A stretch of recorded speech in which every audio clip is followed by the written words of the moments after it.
Union bank saving account. आप अपना saving account union bank में ऑनलाइन अप्लाई करके कैसे खुलवा सकते हैं।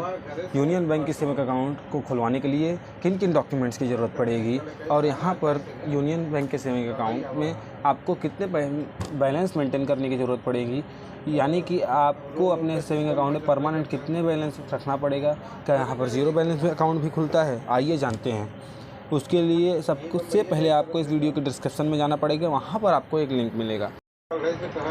उस लिंक पे आपको क्लिक करना है और किसी भी ब्राउज़र में चले जाना है। तब आपको यहाँ पर यूनियन बैंक के ऑफिशियल वेबसाइट पर ले जाएगा। यहाँ पर आप सेविंग अकाउंट के कुछ फीचर्स बताए हुए हैं, जैसे कि सबसे पहले यहाँ पर एलिजिबिलिटी बताया हुआ है कि कौन कौन से लोग यूनियन बैंक में से अपना सेविंग अकाउंट खुलवा सकते हैं। तो आपको इसे पढ़ लेना है। इसे पढ़ने के बाद दोस्तों आपको इसके नीचे के कुछ फीचर्स दिखाए गए हैं। तो जैसे यहाँ पर आपको ATM and debit card issue किया जाएगा, मतलब इसमें आपको डेबिट कार्ड भी इशू किया जाएगा। इसमें आपको किसी भी तरह का चार्ज नहीं देना पड़ेगा। साथ में 20 पेजेस का आपको चेकबुक फ्री में हर साल दिया जाएगा, यानी कि आपको 20 पेज वाली जो चेकबुक होती है वो आपको हर साल फ्री में मिलेगा। Free accidental insurance cover by debit card users, मतलब आपकी अगर आप डेबिट कार्ड का यूज़ करते हैं, उससे पैसे निकालते हैं, उसमें आपको एक्सीडेंटल इंश्योरेंस भी साथ में मिला जाता है। यहाँ पर जो सबसे ज़्यादा इम्पॉर्टेंट है, यहाँ पर आपको ज़ीरो बैलेंस फैसिलिटी मिलती है।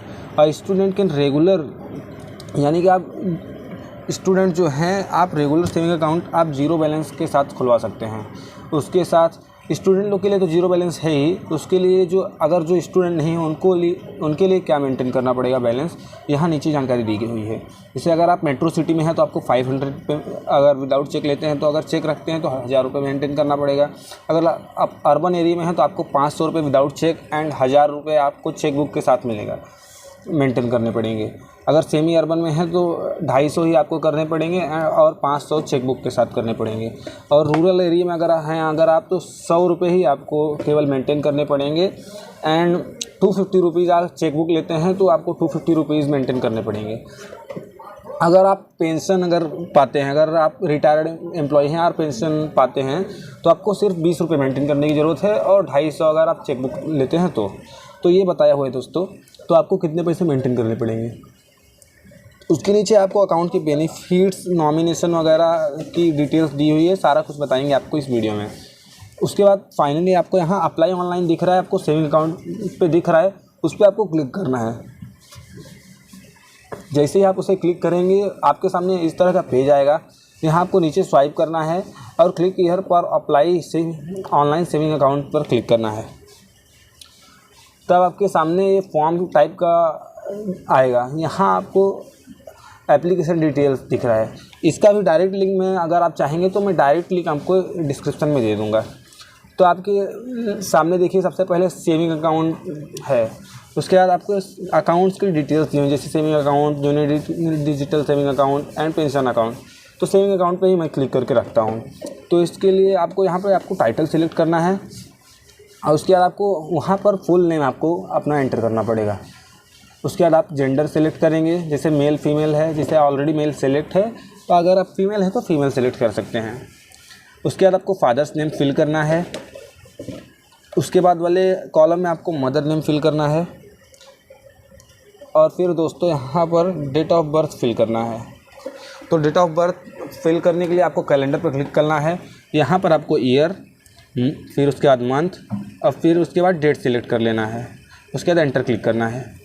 फिर यहाँ पे दोस्तों नीचे आपको मोबाइल नंबर फिल करना है। मोबाइल नंबर सही फिल करना है क्योंकि उस पर एक OTP जाएगा, तो आपको OTP फिल करना पड़ेगा। Mobile number and email ID दोनों आपको सही फिल करनी पड़ेंगी। तो चलिए मैं मोबाइल नंबर फिल कर देता हूँ। तो दोस्तों आपको यहाँ पर अपना पैन नंबर फिल करना है, सही पैन नंबर फिल कीजिएगा क्योंकि ये सब बहुत इंपॉर्टेंट होता है। तो उसके बाद आप अपना आधार नंबर एंटर कर दीजिए। तो जो भी आपका आधार नंबर है आप उसे एंटर कर सकते हैं। मोबाइल नंबर के नीचे वाले कॉलम में आपको इधर ईमेल आईडी दिखता होगा, तो ईमेल आईडी जो है वो डाल दीजिएगा क्योंकि इस पर OTP आएगा, तो इसके लिए आप एकदम सही ईमेल आईडी डालिएगा। तो उसके बाद देखिए इधर आईडी प्रूफ दिखता होगा नीचे, तो आईडी प्रूफ पर सेलेक्ट करेंगे और उसके बाद आप कोई भी आईडी प्रूफ सेलेक्ट कर सकते हैं।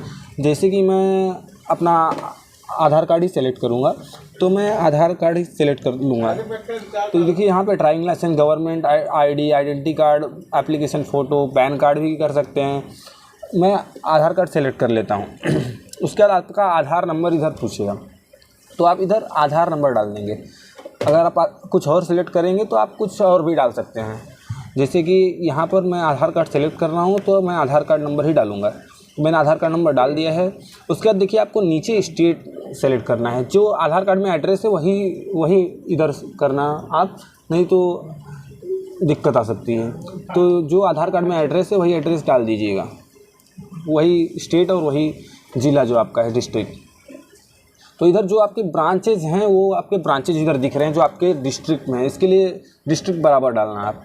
तो ब्रांच सेलेक्ट करके उसके बाद आप कंटिन्यू देखिए, नीचे दिख रहा है तो सबसे नीचे देखिए, अगर आप बीएसएनएल के रिटायर्ड स्टाफ हैं तो आप यस कीजिएगा, नहीं तो नो कीजिएगा। तो मैं नो पर सेलेक्ट करके कंटिन्यू करता हूँ। तो जैसे ही कंटिन्यू करेंगे ये स्वाइप अप होगा और देखिए एप्लीकेशन डिटेल्स, मोबाइल नंबर, आपको जैसे ही सबमिट पर क्लिक करेंगे आपको फ्रेंड्स, तो मोबाइल नंबर और ईमेल पे आपको ओटीपी जाएगा, दोनों पे ओटीपी जाएगा। उन दोनों की ओटीपीज़ को आप यहाँ पर फिल करना है। पहले मोबाइल नंबर का कर दीजिएगा, उसके बाद ईमेल आईडी पे जो आया रहेगा जाके ईमेल आईडी का कर दीजिएगा। तो दोनों पर मेरे ओटीपी आ गया है तो मैं एंटर करता हूँ। पहले मोबाइल नंबर पे मेरे ओटीपी आया, उसके बाद जीमेल पे, तो मैं एंटर करने के बाद कंटिन्यू पर क्लिक करेंगे। उसके बाद एड्रेस एंड अदर डिटेल्स का फॉर्म आएगा आपके सामने। सबसे पहले आपको रेजिडेंटल एड्रेस का प्रूफ देना पड़ेगा। तो यहाँ पर आधार का भी ऑप्शन होगा, अगर आप आधार पे करना चाहें तो कर सकते हैं। मैं आधार पे कर रहा हूँ। तो आधार कार्ड का एड्रेस, उसके बाद आधार नंबर फिल करके उसके बाद कम्युनिकेशन एड्रेस आपको डालना पड़ेगा। तो यहाँ पर आपको अपना कम्युनिकेशन एड्रेस फिल करना पड़ेगा, उसके बाद परमानेंट एड्रेस करना पड़ेगा। अगर इधर पर सेम एज कम्युनिकेशन एड्रेस इधर लिख रहा है, अगर आपका सेम है तो आप क्लिक कर सकते हैं। तो आप उस बॉक्स पर टिक कर दीजिए और आपका ये सेलेक्ट हो जाएगा, तो दोनों एड्रेस आपका सेम आ जाएगा। अगर आप सेलेक्ट कर देते हैं तो आपका अदर डिटेल्स ही देना पड़ेगा बस। ऑक्यूपेशन मतलब अगर आप जो भी काम करते हैं तो आप वो कर सकते हैं। अगर स्टूडेंट हो तो स्टूडेंट कीजिए, अगर कुछ काम अलग मार्केटिंग में है तो मार्केटिंग कर दीजिए, अकाउंटेंट है तो अकाउंटेंट कर दीजिए, ये सब है। तो आप अगर अपना इधर रिलीजन सेलेक्ट कर दीजिए, जैसा हिंदू, मुस्लिम, सिख या जो भी हैं आप सेलेक्ट कर सकते हैं। उसके बाद आपका कास्ट आता है। कास्ट में जनरल, ओबीसी, एससी, एसटी आपको ऑप्शन है। आप जिस कैटेगरी में आते हैं वो कैटेगरी सेलेक्ट कर लीजिए। जैसे कि मैं जनरल सेलेक्ट कर लेता हूँ। उसके बाद आपको एनुअल इनकम करना है कि आप एक साल में कितना पैसे कमाते हैं, वहाँ आपको बराबर डालिएगा। ये अगर पैसे नहीं कमाते हैं तो आप पहला ऑप्शन सेलेक्ट कर लीजिए, लेस देन 50,000। तो सोर्स ऑफ इनकम क्या है, अगर आप स्टूडेंट हैं तो आप मतलब कि पेरेंट्स कर दीजिएगा। हाउस प्रॉपर्टी, अगर आप स्टूडेंट हो तो आप मतलब डिपेंडेंट ऑन पेरेंट्स कर सकते हैं।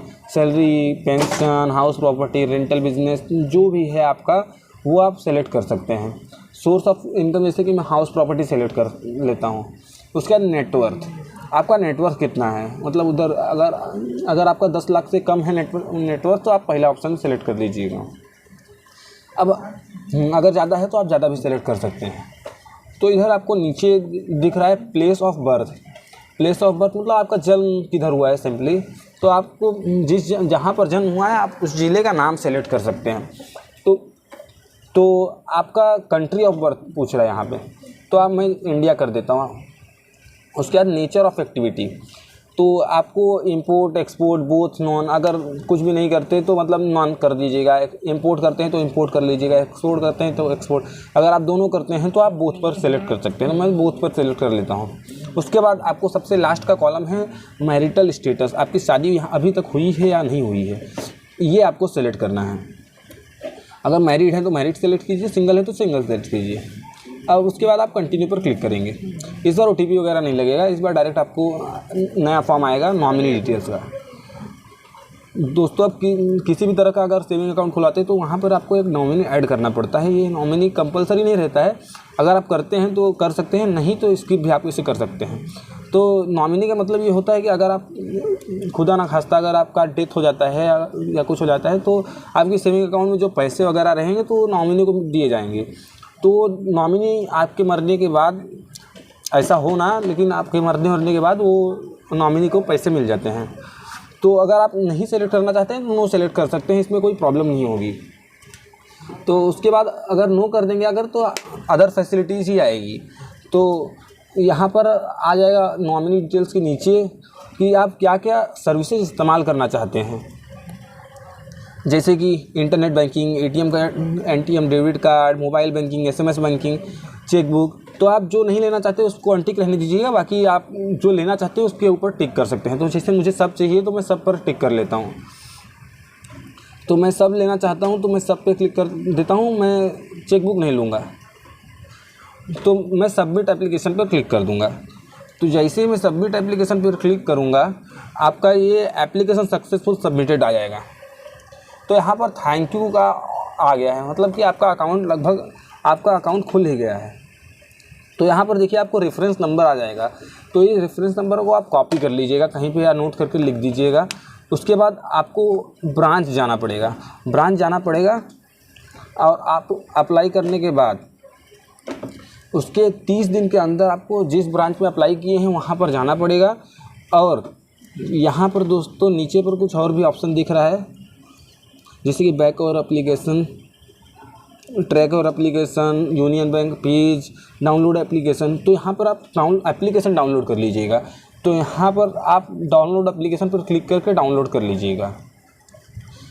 तो आपके पास अगर प्रिंटर है तो प्रिंट कर लीजिएगा, नहीं है तो किसी दुकान से उसे प्रिंट करवा लीजिएगा।